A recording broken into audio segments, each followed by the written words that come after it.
Good morning student. आपका 7 chapter सर्वनाम प्रयोग। इस चैप्टर में सर्वनाम का प्रयोग किया गया है।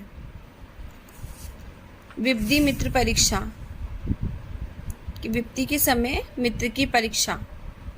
चित्रकूट नगरे द्वय मित्र अभिषेक अभिमन्यु च अवस्था में कि चित्रकूट शहर में दो मित्र अभिषेक और अभिमन्यु रहते थे। तयो अभिषेक कृशः अभिमन्यु च स्थूलासीतः।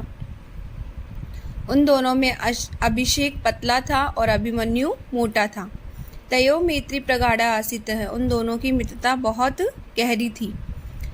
तौ सदैव सह विद्यालय में अगस्ताम पढ़ताम अखेलताम च, वे दोनों हमेशा साथ ही विद्यालय जाते थे, पढ़ते थे और खेलते थे। एकदा त्वौ भ्रमणाय कार्बेट राष्ट्रीय उद्यानम अगस्ताम, एक दिन वे दोनों घूमने के लिए कार्बेट राष्ट्रीय बगीचे में गए। तत्र एका नदी अपि वहती, वहाँ एक नदी भी बह रही थी। तस्या तटम लताभि वृक्षैः च आच्छादितम आसीत्,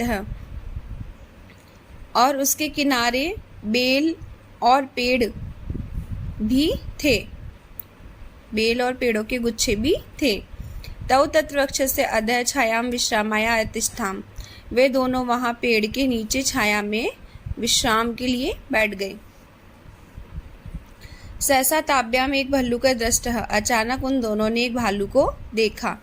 भीतः अभिषेक वृक्षम आरोहतः, और डर से अभिषेक वृक्ष पे आरोहत मीन्स चढ़ गया। किंतु स्थूल अभिमन्यु एतत् कर्तुम असमर्थ आसीत, किंतु अभिमन्यु मोटा होने के कारण वह चढ़ने में क्या था, असमर्थ था। अभिमन्यु अति भीता आसीत, अभिमन्यु बहुत डरा हुआ था। तेन श्रुतम आसीतहम कि यत भल्लुकम मृतम प्राणिम न भक्षयति, उसने सुना था कि भालू मरे हुए प्राणियों को नहीं खाता। अतः स मृतवत तरो मूले अतिष्ठत, इसलिए वह मरा हुआ मृतवत मतलब मरे हुए के समान जमीन पर लेट गया। भल्लुका तम घ्रात्वा मृतम च मत्वा गतः, भालू ने उसे सूंघा और मरा हुआ जानकर वहां से चला गया।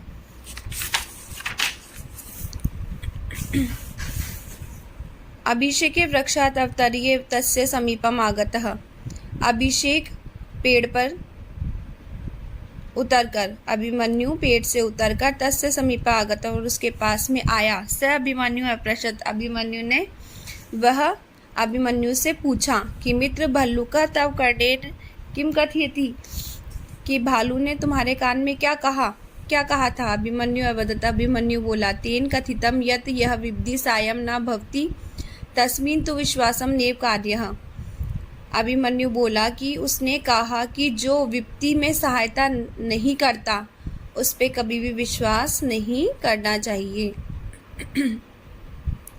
कभी विश्वास मत करो, उच्चतम उत्तम, इसलिए कहा गया है कि मित्र से परीक्षा विपद काले भवति, की मित्र की परीक्षा विपत्ति के समय ही होती है। Thank you.